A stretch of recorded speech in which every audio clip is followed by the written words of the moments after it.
Nah, senang sekali sudah bersama di salah satu kafe di Unika Atmajaya Semanggi.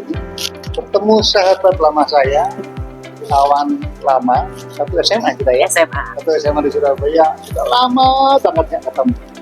Mungkin 25 tahun, 30 tahun. 30 ya? Tapi nggak berbeda. Masa sih?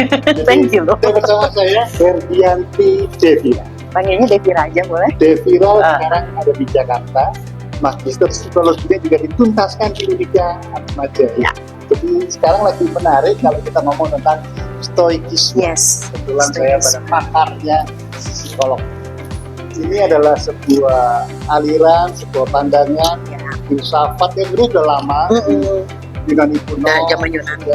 tahun sebelum Masehi. Dan bagi kita, mungkin orang Jawa, orang Indonesia secara umum, orang Timur, itu mungkin sudah sehari-hari. Iya. Tapi dengan adanya lagi tren ini kita baru saja, oh itu toh namanya stoikisme. Ada tokohnya namanya Seneca, Marcus Aurelius, dan lain-lain. Ya.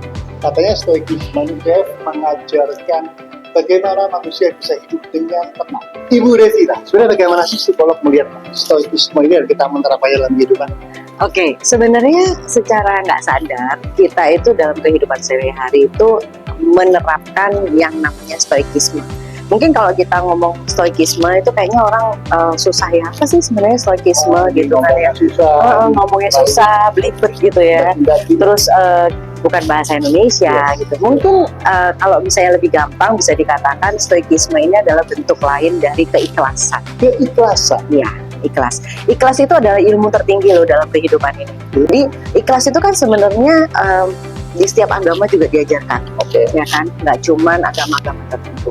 Even kepercayaan pun juga menyertakan apa yang namanya keikhlasan. Yang seperti tadi aku bilang, keikhlasan adalah ilmu yang paling tinggi untuk kita bisa mengerti, memaknai hidup, ya, seperti itu.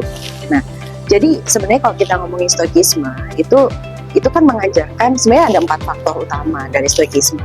Iya, yang pertama adalah menerima apa yang sudah terjadi. Ya.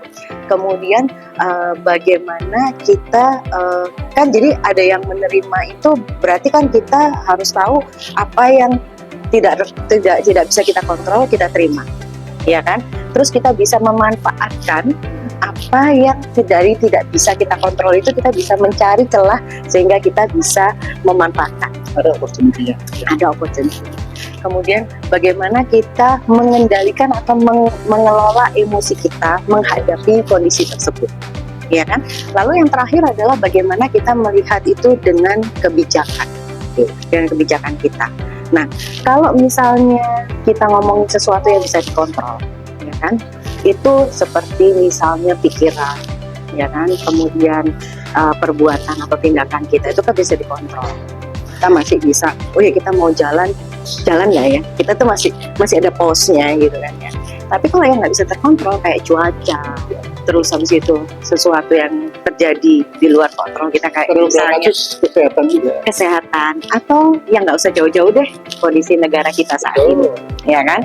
Itu kan nggak bisa dikontrol sama kita karena kita adalah rakyat, bukan pemerintah. Mungkin di posisi pemerintah bisa dikatakan dia bisa mengontrol, ya kan? Tapi kalau misalnya di posisi kita ya kita nggak bisa kontrol. Nah, kemudian yang terakhir adalah bagaimana kita, yang ketiga, bagaimana kita bisa mengelola emosi. Mengelola emosi itu bukan berarti kita harus repress, kita harus tekan emosi kita sehingga jadi makan hati, jadi baper, enggak sih. Tapi lebih ke bagaimana kita bisa meregulasi. Nah, yang terakhir adalah bagaimana kita menghadapinya dengan kebijakan atau kebajikannya, gitu. Jadi, jadi sebenarnya kalau kita bisa bilang, apakah kalau misalnya dari pertanyaannya, apakah itu setiap hari kita hadapi si stoikisme ini? Yes, betul. Tapi apakah susah? Apakah gampang? Tidak gampang. Apakah susah? Tidak juga. Gitu kan? Jadi lebih ke bagaimana caranya kita bisa menyikapi. Sebenarnya bagaimana Devira, psikolog mengajarkan kita bahwa punya ambisi itu penting. Tapi kalau kita sudah berbuat semaksimal apapun seperti itu, kecewa boleh, nangis boleh, tapi ya sudah. Kita tidak harus menerima semua kan, kita harus boleh berambisi kan? Boleh. Jadi memang yang seperti tadi kita bahas di awal bahwa itu adalah keikhlasan. Keikhlasan itu bagaimana caranya kita menerima, ya kan? Nah, jadi kalau dari sisi psikologi, stoikisme ini berhubungan secara erat dengan resilient, menjadi tangguh gitu. Mungkin sekarang juga sedang hits dengan healing. Jadi healing itu macam-macam. Ada yang kita introspeksi diri dengan cara kita duduk diam, kita di tengah alam, kemudian kita mencoba merefleksikan apa yang sudah pernah kita lakukan, lalu dari situ kita mencari celah atau mencari kira-kira kurangnya di mana. Lalu dari kurangnya di mana itu akhirnya kita membuat suatu planning nantinya kita mau ngapain. Itu simpelnya seperti itu. Terakhir Devira, Ya. kita hidup di Jakarta kayak begini kan, orang bikin tadi macet, isi, noise, segala macam. Bagaimana sih kita menemukan keheningan, tadi bijak dan bajik, wisdom, dan akhirnya kita ikhlas. Oke, balik Karena lagi. dia timeline satu Oke. Ya, balik lagi. Kita itu kan individu yang punya template-nya masing-masing. Iya, nggak ada yang mungkin dari karakter bisa ditemplate, bisa dikategorisasikan. Oh, dia karakternya seperti ini.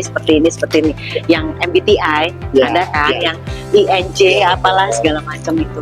Tapi kalau menurut aku pribadi, sebenarnya manusia itu nggak bisa ditemplate kayak gitu. Pribadi itu masing-masing. Jadi kalau sekarang mungkin orang-orang itu yang pertama yang harus dilakukan ya, Mas, bahwa kita harus tahu diri kita sendiri dulu.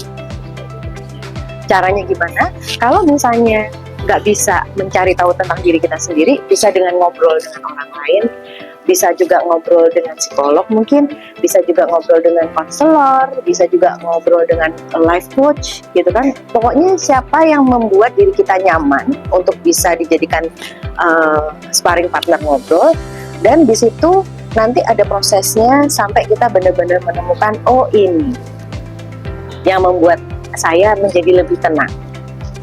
Nah, sekali lagi jangan kita lupakan bahwa hidup ini itu kan ada Tuhan, ya. Jadi itu juga merupakan cara utama yang bisa kita coba. Mungkin kalau misalnya kita lagi kalut, kita bisa pergi ke rumah ibadah, bisa ngobrol dengan pemuka-pemuka agama, seperti itu. Yes, betul. Kurang lebihnya kayak gitu sih. Thank you juga. Menjelaskan yang penting kita ikhlas. Yes, betul banget. Paling tinggi ya. Ilmu paling tinggi dari kehidupan. Terima kasih.